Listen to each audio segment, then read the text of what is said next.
Hello, my name is Jonathan Lowell. I am the Engagements and Programs Coordinator for Planet Texas 2050, a research initiative at the University of Texas with the goal of being service towards making the state of Texas more resilient.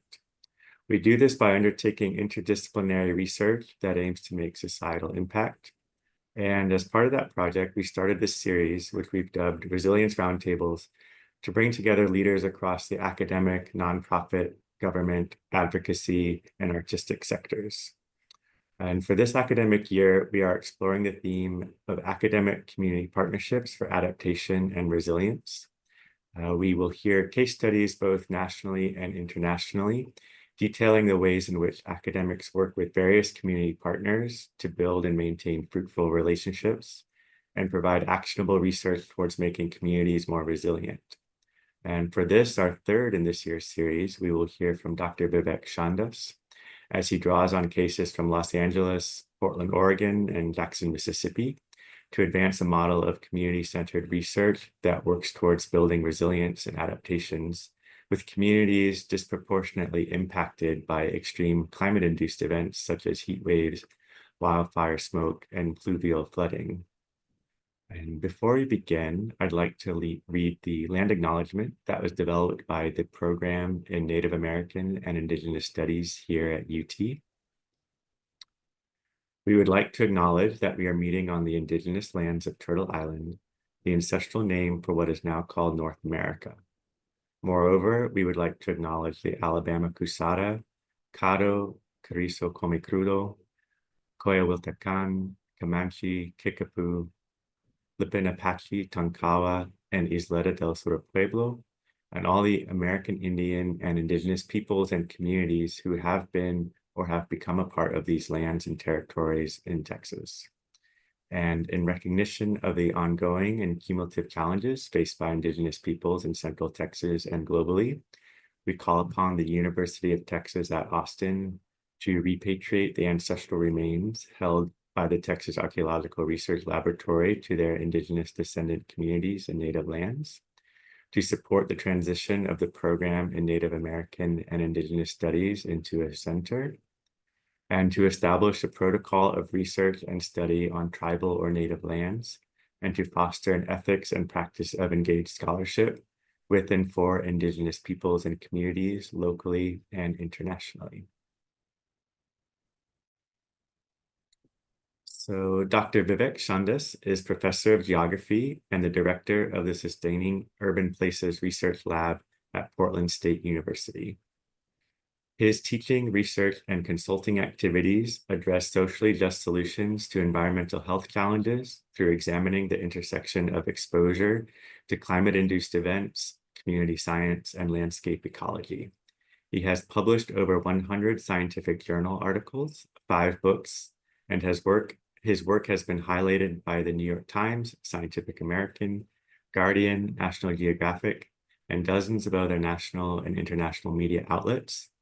In 2023, he was appointed by the U.S. Secretary of Agriculture to serve on the National Urban and Community Forestry Advisory Council, and has also served as a co-author on the National Climate Assessment and publications from the National Academies of Science, Engineering, and Medicine.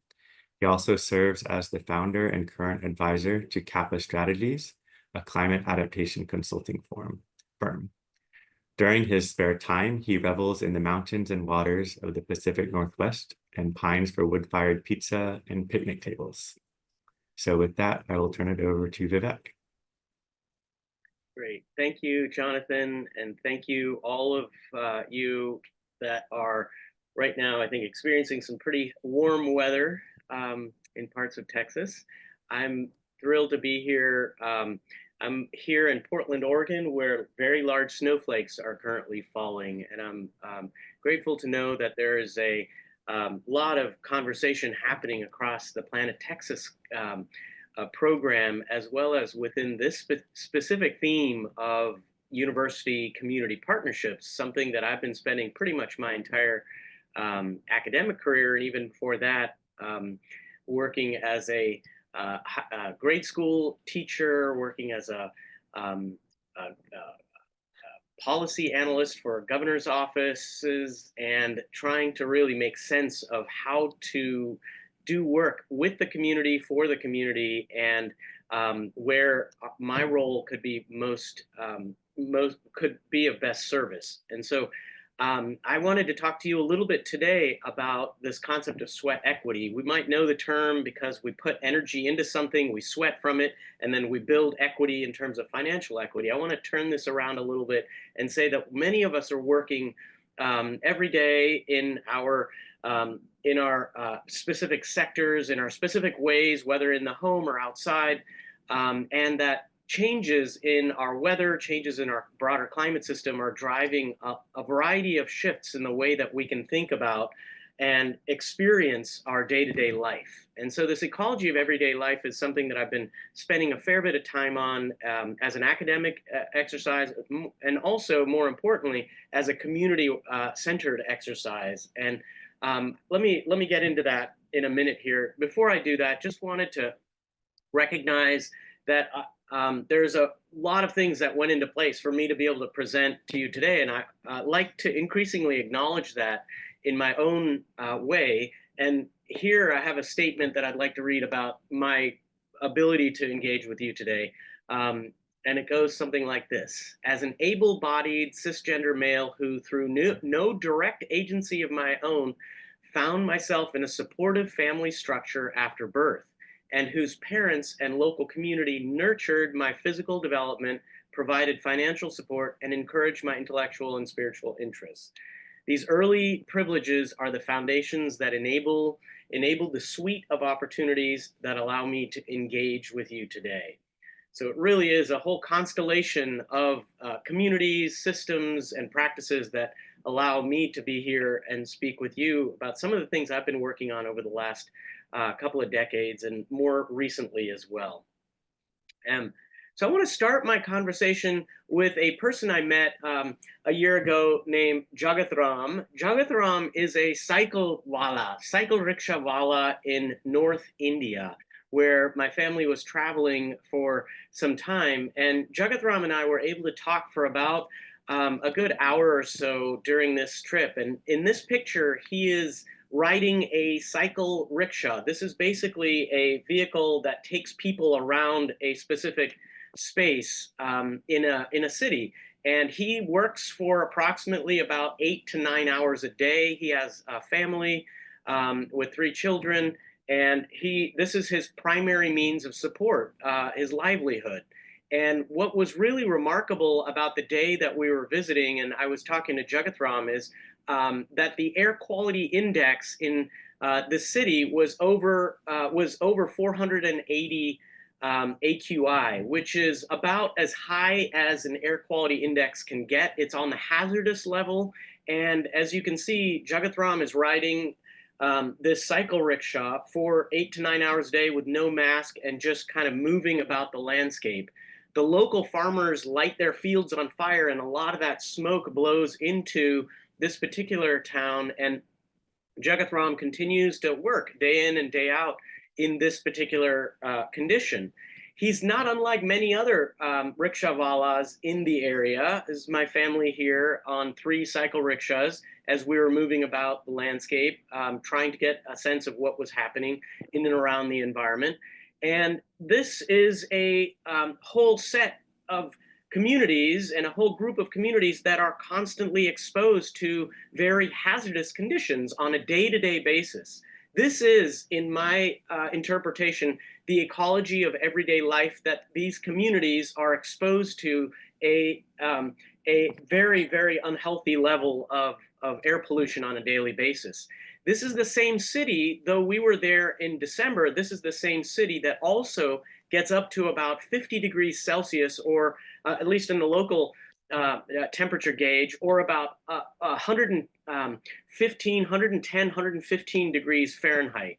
And with a high level of humidity, some of you in Texas may know that kind of heat. It is a consistent and ongoing challenge that folks like Jagat Ram have to experience on a day-to-day basis. And this is no trivial task, and in my interpretation, this largely will lead to a reduction in the number of lives somebody can live largely because of the place they were born, the experiences they have, and the way that their everyday ecology is essentially affecting their health and well-being.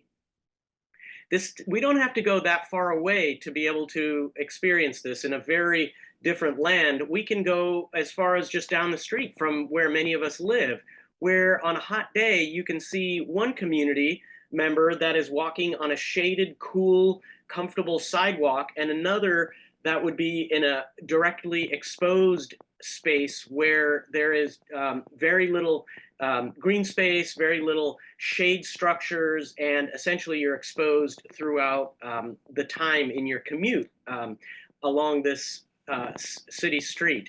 And so what we end up kind of recognizing is that these everyday ecologies, for me, are a form of inspiration where I can start to understand what does it mean for a community to be, through no fault of their own, experiencing these exposures to extreme events, such as a heat wave, extreme air quality days, a incredible flood that comes through because torrential rains, or even a cold snap that really disproportionately affects communities. So this is really what's driving much of the work that I'm interested in. I'm watching what people are experiencing daily. I have the privilege of walking about places all around the country and world to kind of just take in what it means for people to experience things as we see a planet that is undergoing some big shifts in the climate system. And so I want to take this and essentially align it with a set of provocations that I think help frame some of this research that this university community partnership research that is driving much of this interest. I want to start with the idea that all our neighborhoods and the places we live are places of trauma. There is a lot that's happened in history that affect these places. Why the roads are the way they are, why the industries are the way they are, what the relationship is between schools and places of pollution, schools and experiences of heat or air quality. Those are all places where there's some trauma that is established and inscribed in many ways within the landscape that we inhabit. Those neighborhoods and these neighborhoods that we live in are also exposed to an increasing frequency, intensity, and duration of extreme events. This comes in the form, as we've talked about, of those smoke events. They come in the form of cold. They come in the form of heat. They come in the form of floods. They come a variety of different extreme events, even wind or hail. These are all extreme events that can be particularly disastrous and disruptive to everyday life and our ability to maintain a healthy work and livelihood. And then finally, we're learning a great deal right now about the isolation from community and the fact that there are that we as a species are becoming increasingly isolated and not connecting with each other. Turns out this is one of the primary determinants of public health right now.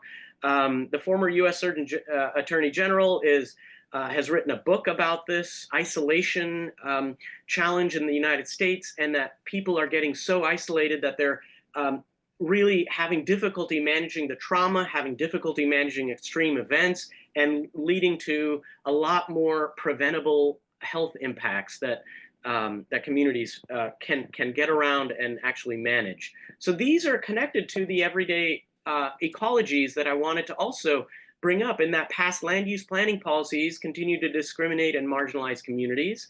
We know that current building codes and occupational standards are woefully inadequate to protect communities from exposure to extreme events. And we're also recognizing that these disconnected individuals and communities are less resilient to hazards. And so this is really where the ecology of everyday life really starts to make sense to me, and where the research and the experiences that I have come to bear. This is an image of the first job I ever had. It was working as throwing papers on the porches of a manufactured home park in Northern California, where I would meet and talk with residents who lived in this space.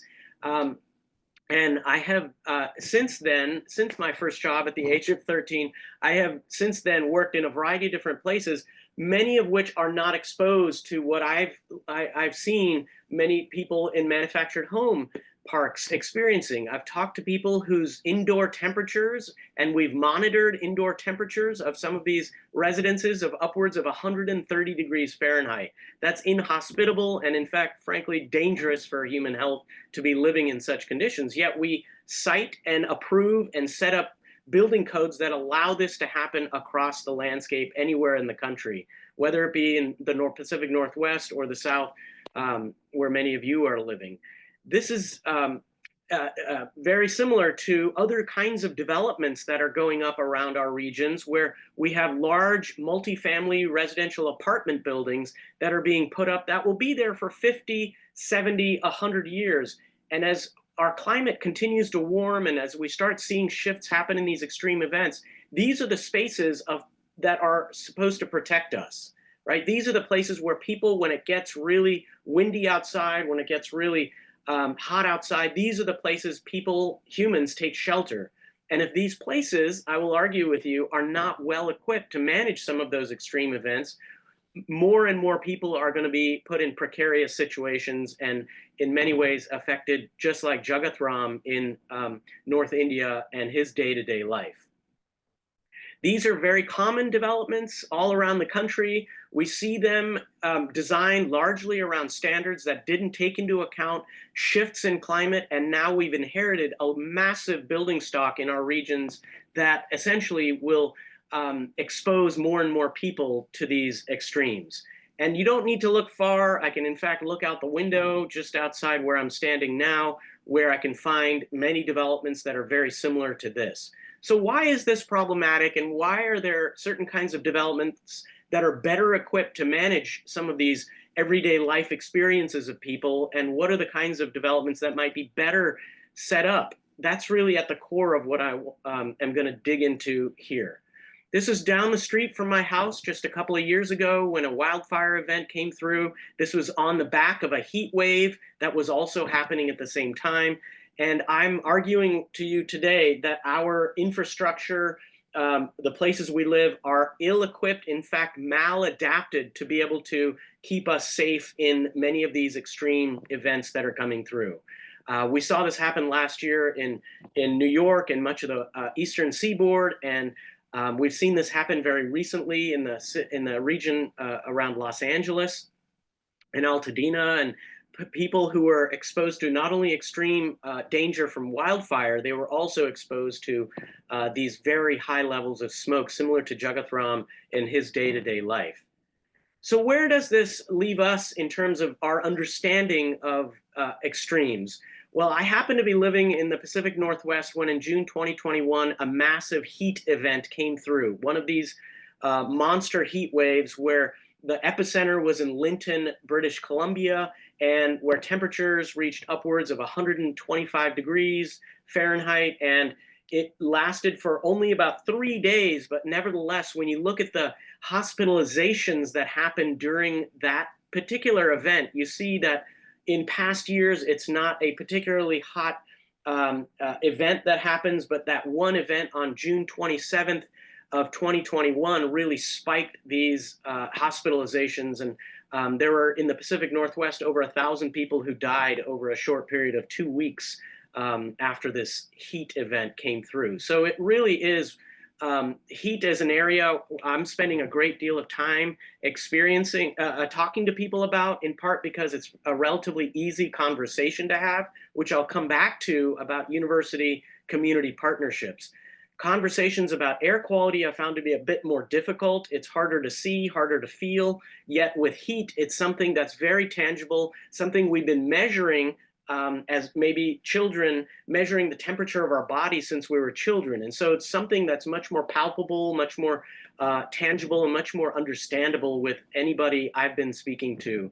And that allows an access that university people have to communities that may be a little more difficult if you're talking about concepts that aren't as graspable. And as I mentioned, heat claims more lives than all other natural hazards combined. And so it's really also one of the things that lends itself to both academic study, though more importantly, and the thing I'm going to focus on in the coming slides and presentation, is community work that we can do around heat as a natural hazard.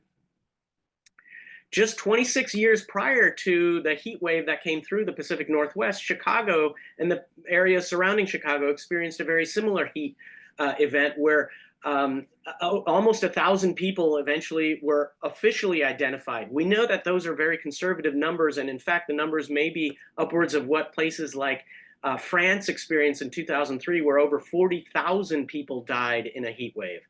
And this is, again, I'm arguing, largely related to a factor of our infrastructure and the systems and the policies that have enabled a certain kind of infrastructure and certain kind of housing that creates greater level of precarity among the communities in places experiencing these extreme events. In the Oregon heat wave, I've been to our group first kind of did a social autopsy to try to understand what were the building structures, how old were they, who were the communities, and we were able to map this to understand what were the kind of facilities where people were living, and we were finding that building ages are largely the older buildings. That's where people were dying, and that there were older adults living in these older buildings. And so we're starting to get some much more clear evidence as to who is it and where is it that they're dying. And that led us to, or led me to go to each one of these particular developments to try to understand where were people living? What were the conditions that people were living in? And we narrowed it down to 4 areas that were the predominant majority of where people died. And it was RV parks, multifamily residential, mobile homes, and then very old, under-insulated single-family residential developments. Those were by far the vast majority of where people died. And I imagine it's very similar in places like Texas and more generally the South. Why is this happening? Well, one argument is that, well, we don't have enough data, we don't have enough tools, and we really need to understand natural hazards by creating various forms of data integration exercises. And as a data scientist and someone who's been working in the realm of data for most of my life, I can tell you that it's an incredible time for understanding the ability and integrating data sets across multiple different types of platforms. And as academics, as university folks, we can relatively easily build these tools. In fact, the one in the upper right here of the screen is an example of a tool that was built by your colleagues at Texas A&M called the Climate Vulnerability Index. And it takes at the county level and takes in a variety of different climate stressors and aggregates them to identify where are there places that are greater and lesser vulnerability in terms of climate-related extreme events and climate-related stressors generally. There are tools like this by FEMA, some of which are going down offline right now, though there are other tools held at universities and other organizations that are also continuing to be provided out there. These existed before the 2021 heat wave in the Pacific Northwest. These existed before these extreme events that happened just this last January in Los Angeles with the fires. So why is the presence of these tools not helping necessarily us get in front of some of these extreme climate and natural hazard impacts? And I'll argue that there's a fair bit of science that says that the material that's available out there right now is relatively hard to get to communities. That direct involvement of the impacted communities is largely absent. These are tools built by academics that are removed from community perspectives and often built through data integration and computer science exercises that don't go right to the community and ask for input as to what might be experiences that they have. And so the argument I'm making is that these tools are helpful, though are inadequate for the level of engagement that we need to be centering with our work as researchers and as educators. And partly that mainstreaming some of these things related to population health has been done without direct involvement of communities. And so this is where I turn a corner and essentially will offer a framework and a series of examples where I think, and I've seen the university engaged work to be of particular impact. Here's one way to navigate our work. And what I will suggest is navigating our work from a downstream to an upstream approach. And here's the framework I use. There are essentially 6 concepts that I represent, and I'll go through each of these with a different downstream and upstream perspective. So if you think about the objective of downstream research, it can tend to be around a technology focus, like the online tools I was just showing. And that often tends to lead to patents and such. And that's the research agenda. The ethic is around efficiency and research agenda addressing equilibrium. Methods are often expert-driven, computer scientists working with data analysts, et cetera. And it's an information focus. It's like, let's put more and more information out there and that will solve the problem, is the methodological orientation. The application is often to the individual, taking their ability to stay safe, and it's identifying a research agenda of a silver bullet where you're saying this is the one thing you need to do. Downstream approach, investments are often in money, and researchers are often thinking about operations, and then outcomes are often economic growth and large projects that researchers are pursuing. I want to turn this on its head and essentially say we need to go from a downstream focus to an upstream focus, which the objective becomes around community values. It becomes around perceptions and the framing of those perceptions. The ethic is really around sufficiency and assets that a community has, a research around understanding asset-based approaches. What are the things that this community really values? What are the things that are beneficial to this community? And then the methods are often citizen or community-driven and solutions-focused. The applications are integration and interconnection or relational. The investment is often time.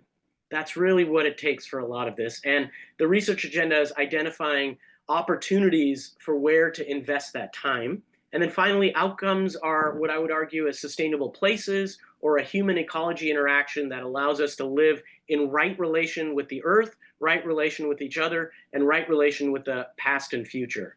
And so that's where this upstream focus, I argue, will be far more important as we orient and navigate our way in trying to do research that's impactful and community-centered. There's a lot here. Let me pause here. There's a lot here. If there are questions that are coming up, please feel free to either put them in the chat or in the Q&A box that you might have access to, or just write them down, and we'll have some time at the end to get into some of this if I'm moving through this relatively fast, because I know there's a lot of material here.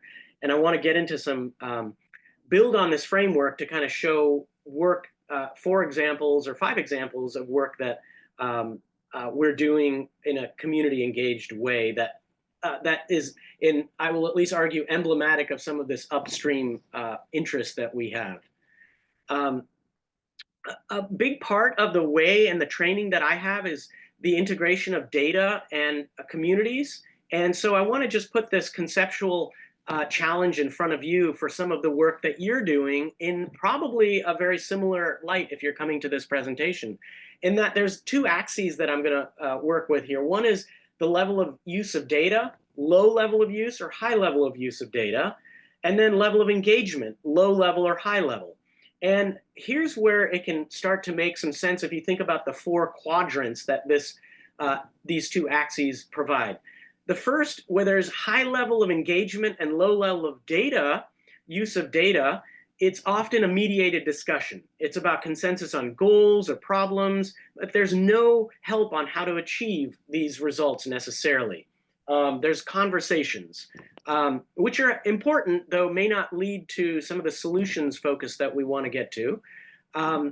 Another quadrant where there's a low level of engagement, a low level of data, is essentially the status quo. We don't get along with people, we confront with them, and we confront them with our perspective, not really listening to theirs. There's no dialogue, no mediation of discussion, and it leads to really no improvement. there's a high level of data use and a limited amount of engagement can be often what we've seen in those tools around expert applications, specialized knowledge, though very few people are talking, very little engagement is happening.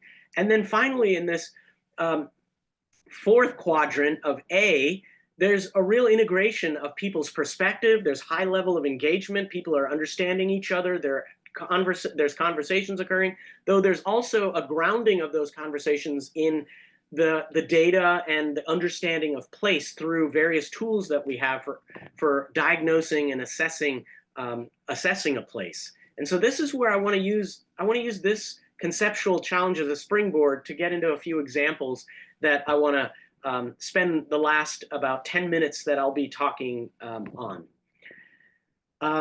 One final piece is just that we want to go from these mediated discussions. We want to have conversations, though we want to move into this place of integrating data and engagement. And here are a few examples of what I'm talking about.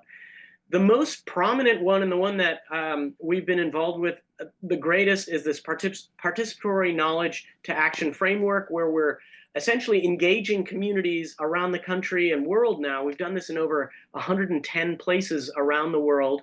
And it really is about working with them to understand a place through one feature of that place, and that is temperature. We were able to provide usually a local municipality or a community-based organization with a set of research-grade sensors where they are able to put them on vehicles or bicycles or even on backpacks and walk around, ride around, or drive around a region, many times a city, and they're able to collect hundreds of thousands of temperature and humidity measurements in one fell swoop. This has been done in several places around Texas, Houston being the latest one last year, where they covered over 1,500 square miles through a campaign that engaged over 300 people, a very visible campaign. And it was one of those moments where you see how many people are actively interested in wanting to engage in this work. And it was one of those moments where we quickly recognized that just through a simple instrument out in the community and a very systematic kind of process of engagement, that we can now take some data and link it to conversations. Once we generate these maps, we can then start having conversation. The resulting maps, we can start having conversations of, wow, this neighborhood or this city block is what we're observing 15 or 20 degrees hotter than that city block. And it ends up becoming a very animated, often, conversation about why some of these places are hotter than others. And that becomes the conversation about, ultimately, what is the action we can take to cool certain spaces that might be experiencing much hotter or much more extreme temperatures during these events.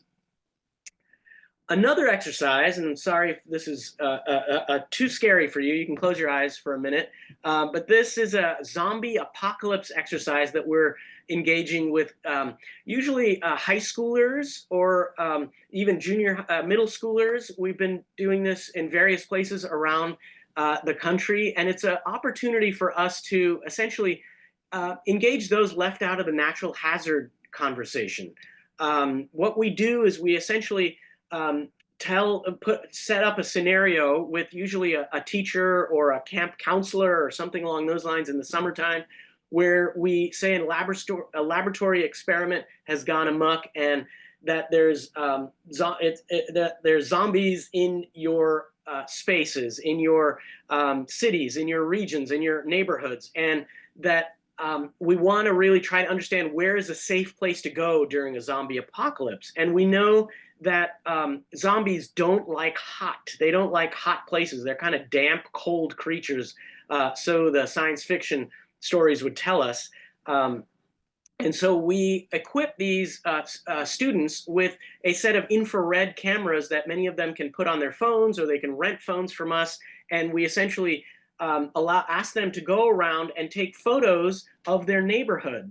Take photos, and many of you have seen this photo voice idea, but we add to the photo voice idea by bringing this infrared image. And it's a little tiny gadget that fits on a phone, and we ask them to go take less than a dozen photos of areas that are hot and cool and identify the places where zombies where you would hide if a zombie apocalypse occurred. And so they're able to go out and take pictures and write narratives about the places that are hot and cool in their neighborhood. And we do this on a particularly hot day. And what we can see is, some places are upwards of 49 degrees Celsius in surface temperature.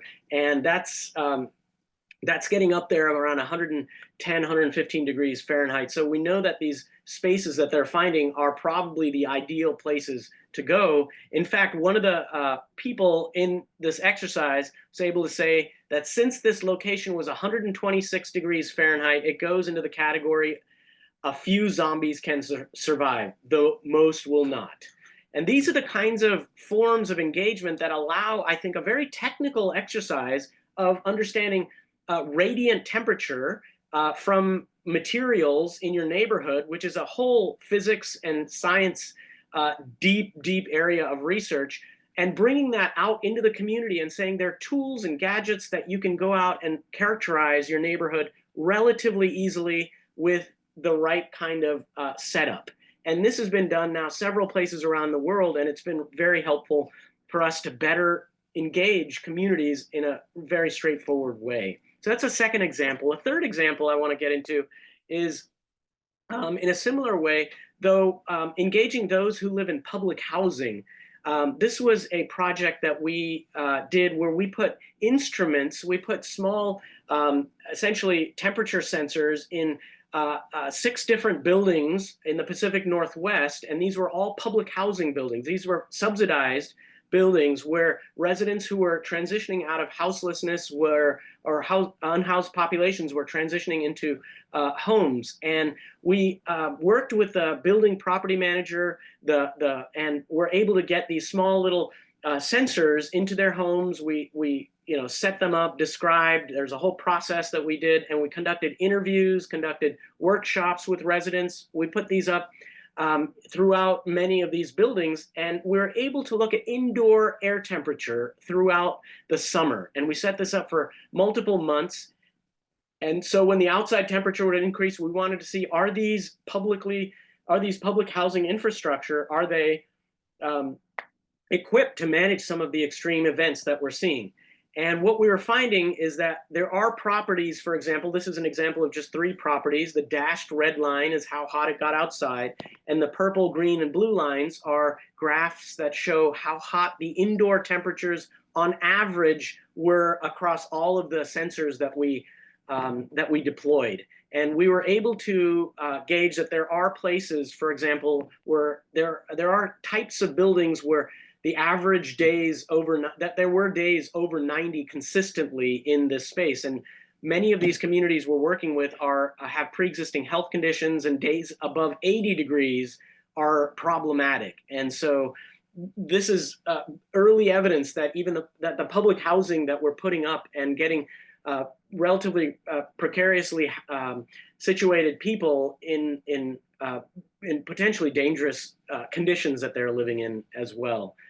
This work has then been translated into a series of policy documents and approaches that the cities are now taking to be able to better equip the communities. And when we did the workshops, the communities themselves identified the solutions that they were looking for.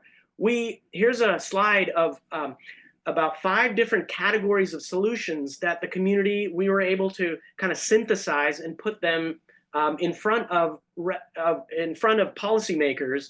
And having community testimony around this as well, where there are everything from personal amenity giveaways to information, to maintenance, to property cooling improvements, as well as community building activities.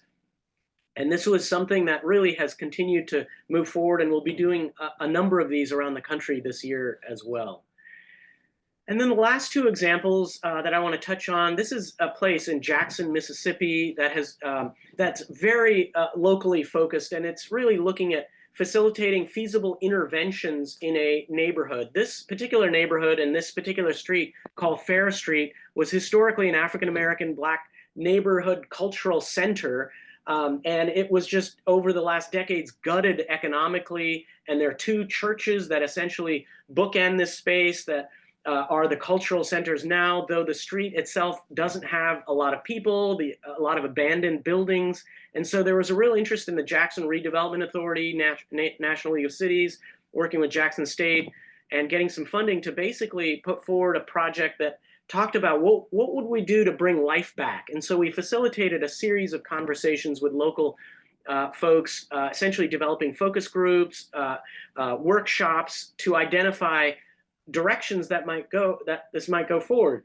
Based on some of those conversations, the local communities, including 2C Mississippi, a nonprofit, went after funding and has now received over $5 million in funding to be able to activate local community spaces there and start to bring green space back, which is a big part of what the community was identifying as needed along this Fair Street. So this was really something that was a championship project that has garnered funding and has garnered a greater level of community support. And then the last example in my time left is I want to come back to Jagat Ram, who I had mentioned at the beginning of this, and come around full circle here, where we were able to work with organizations locally to understand this notion of, quote, thermal precarity, the idea that there are experiences that people would have that might make them more precarious to extreme heat events. And so we were able to work with a series of auto rickshaw drivers, bicycle rickshaw riders, and others to essentially equip a local community with a series of sensors to go out and collect, again, hundreds of thousands of temperature measurements, similar to what I showed you earlier, as well as apply this infrared camera to go around and see where people were working and what the temperatures were in the places where people were working. And we were able to assemble all of that and essentially put together a story map of this whole experience of engagement. And that has led to a set of maps that show, for example, hotter areas of town, cooler areas of town, and local folks are using that to overlay where outdoor workers are currently actively engaged for multiple hours throughout the day. And that allows them to better target these heat intervention strategies, and where we're not necessarily involved with that, but local communities are starting to identify what might be most helpful for outdoor workers during these extreme climate-induced events that come through. So with that, here's a team it was an all-woman team that participated in this event in North India, and it was an extraordinary success for doing international work as well. And so it allowed us to be very supportive in the place where they asked us to provide service. And so it's an important, I guess, closing out statement that I'll make before closing out really here, is that we don't go into any community we're not invited into, right? That's one of the rules. And the notions of having patience and being able to be patient with your work is very critical, because it's the long game we're really trying to work with here. Not a classic university research and retreat model, which has been around for a long time, but doesn't really serve a community and is largely good for the downstream approach, may not be relevant for the upstream approach. So with that, let me close with a call to action. This is trying to get you activated and get you thinking a little bit about the places where your work might be of value to a local community. So the first question I'll ask to you is, if we ground our practice in the principle that all individuals have the right to be protected from climate-induced events like extreme heat, then in what ways are you engaging those who are experiencing the most harm from extreme events? Second question, if we shift the burden of proof from individuals, the downstream approach, to systemic processes, organizational policies, and management practices, then what do you need to know for identifying those systems that are amplifying injustices from extreme events? And then finally, if we aim to adopt a model of prevention as the preferred strategy to eliminate the threat before it occurs, then to what extent are you engaging with communities to reduce exposure on the public's health? While this is a public health framing of this, I think it can be broadly applicable to energy systems. I think it can be applicable to urban development more generally, I think transportation is definitely brought up in these conversations. So really a call to action to think about in your own specific realms, how might you engage those communities and focus on this upstream model that allows you to be far more integrative and relational in your university community engagement work. So with that, I'll close out. Really grateful for being able to share some of these experiences and thoughts with you. And yeah, I'll stop sharing screen unless there's questions that require me to come back to it.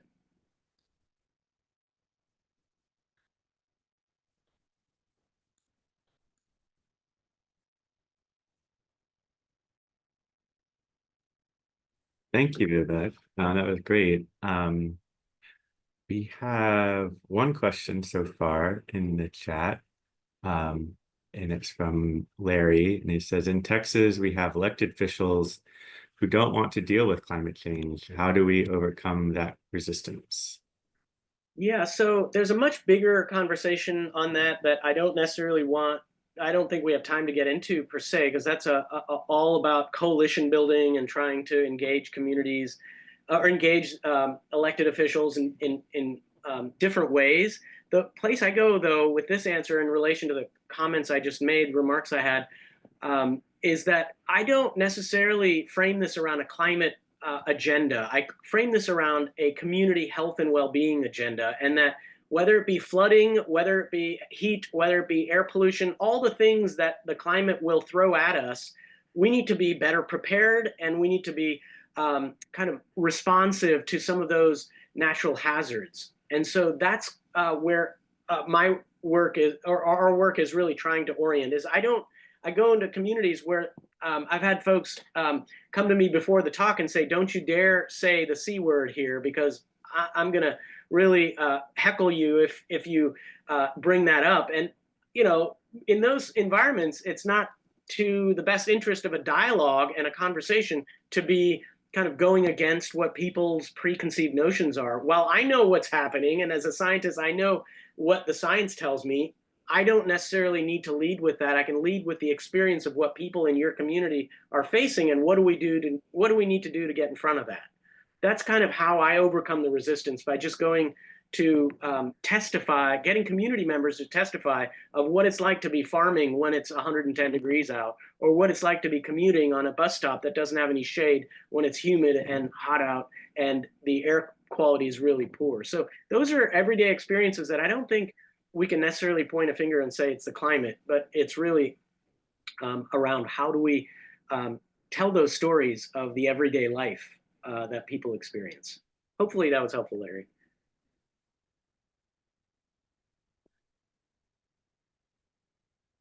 Then we have two questions from Suzanne in the chat. I don't think everyone can see this, but says, what modes have you found to be effective for sharing information collections back to and with communities?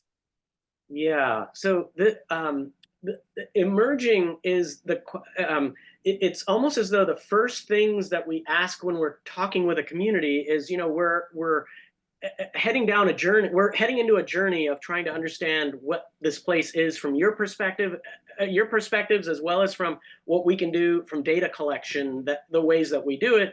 And one of the things we ask right up front is, you know, some of this work can be rather technical, and we want to know what are the forms of information that you find to be most helpful. So I find different forms of information helpful, different than my son finds, different than my other family members find. And so we want to try to present the data in the way that the community wants to see it. So many times that has been in the form, for example, of a story map, which is what we've used to kind of be both graphically oriented as well as very narrative embedded. So the idea of like testimonies, phrases, even images, photos. And we know that visual media is such a popular means of communication now, that we use a great deal of visual media to get the work out there.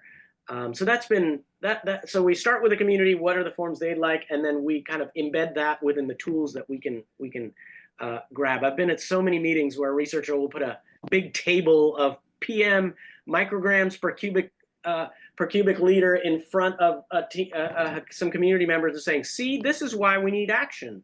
And I kind of scratch my head and say, wow, this is a table with a whole bunch of decimal numbers that will make this very difficult conversation. And so starting with the community of what their perspective is we found to be really helpful.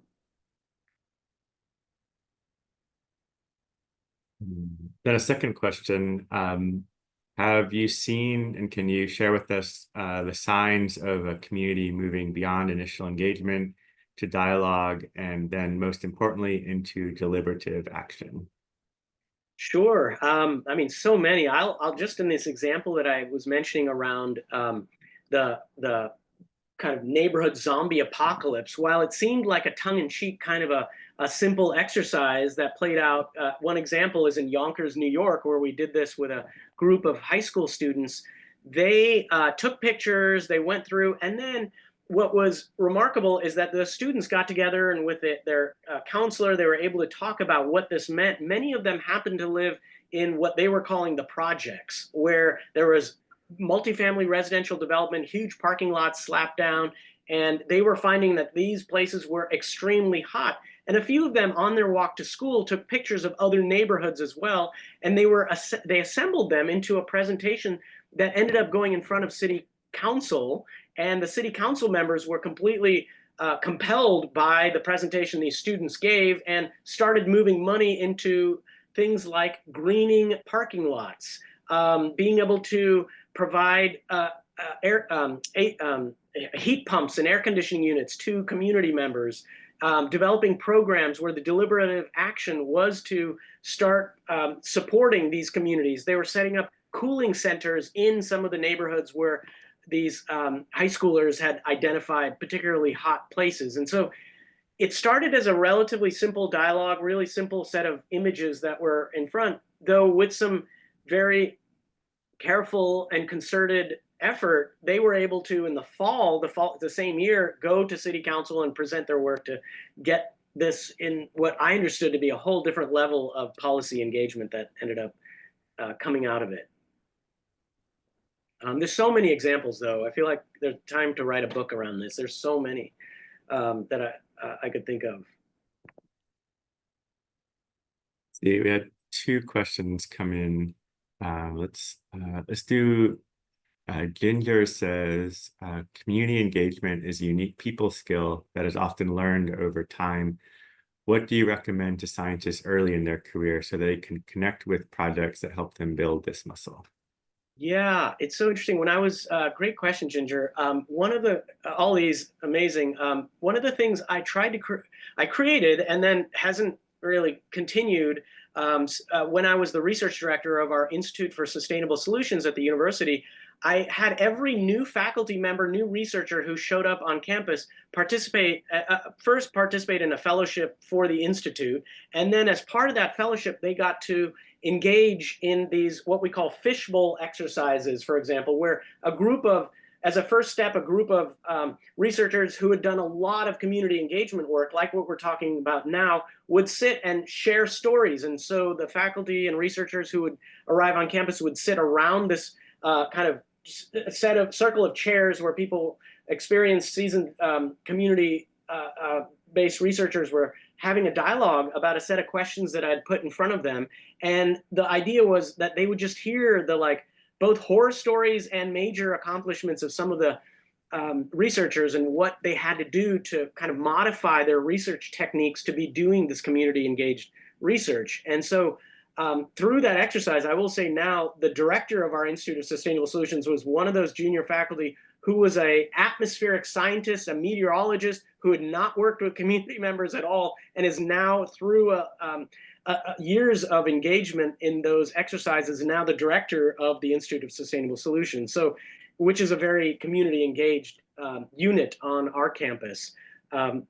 So these little exercises, but it has to be deliberate. You can't assume that faculty and researchers are going to know how to do this. Absolutely right that it's a people skill and that it is coachable, it is trainable, and it's just about experience and having a mentor-mentee relationship with a seasoned community researcher can really be beneficial as well.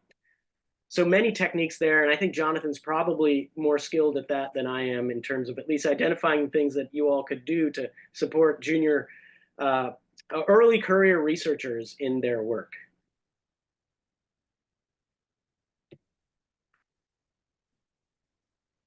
I'm seeing Catherine and Suzanne as additional questions. Should I just keep going, Jonathan, or do you want to? Yeah.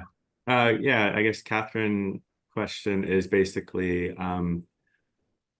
given that shade and cooling infrastructure can be like a long-term thing, what do you do kind of in the short term to help keep people cool while waiting for trees to grow? And they bring up things like soft freezer packs or putting your feet in a cool pail of water, things like that. Boy, these are so great. Oh my goodness, this is exactly the kind of stuff we run into. I was just walking on a hot day. I was walking in my neighborhood, for example, and I found a cooler out with cold, with ice, and with bottled water.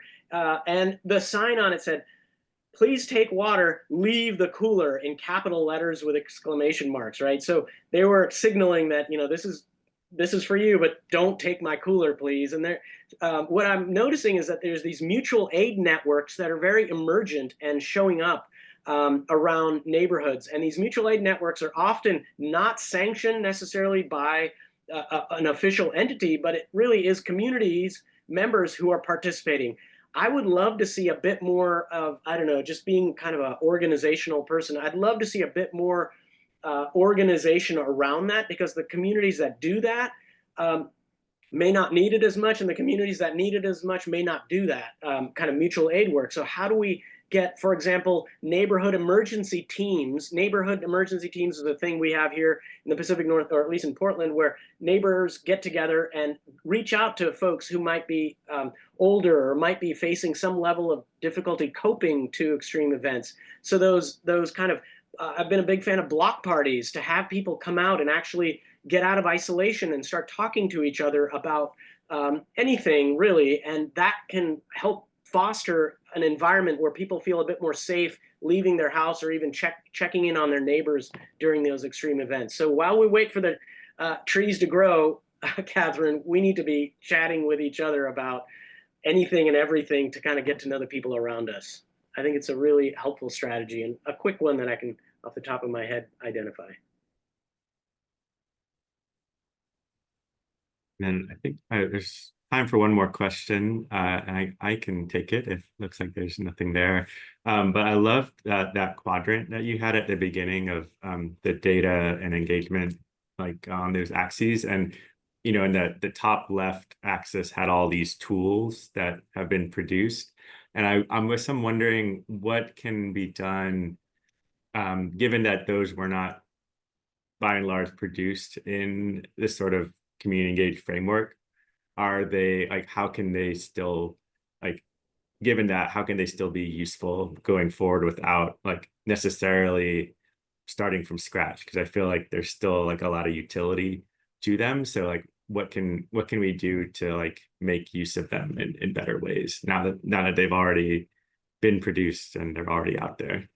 Yeah, I'll mention the tool out of the part of this a different part of the state that many of you are in, is from Texas A&M, was that climate vulnerability index. I've used that to frame a conversation. Like, people will start talking about heat, and they'll start talking about flooding, or even like ice, big ice events that come through and can knock down trees. And we talk about some of those everyday experiences. And then one of the things I've used that tool for, saying, when I look at existing examples that are out there, these tools can help identify that you are actually at a higher level of climate vulnerability as far as some of these tools are. And so it ends up becoming supportive. They end up being rhetorical tools. Fundamentally, they end up becoming helpful in the conversation about what it means to be doing preparedness work, at least in the context of what I've been talking about. Those tools help justify, validate, and ultimately kind of propel a conversation about the so what. These tools will often tell us a descriptive, sometimes correlative example of why we should be doing the work. The important next step is then, how do we end up doing the work? right? And that's the conversation. The tools are much more the justification and the foundations for maybe why we need to be doing it and what are the stressors that we're thinking about. Generally, though, the how is what those tools can help to propel. Hopefully that was a quick way of at least getting it. Yeah. For sure. Yeah. Cool. And I guess we're right at time. Thanks y'all for attending. Thanks again to Vivek for the presentation and the thoughtful answers and the wonderful questions from everyone. And we have one more of these scheduled for April 2nd. Still working on confirming the speakers for that, but just wanted to thank you all again and have a great rest of your day.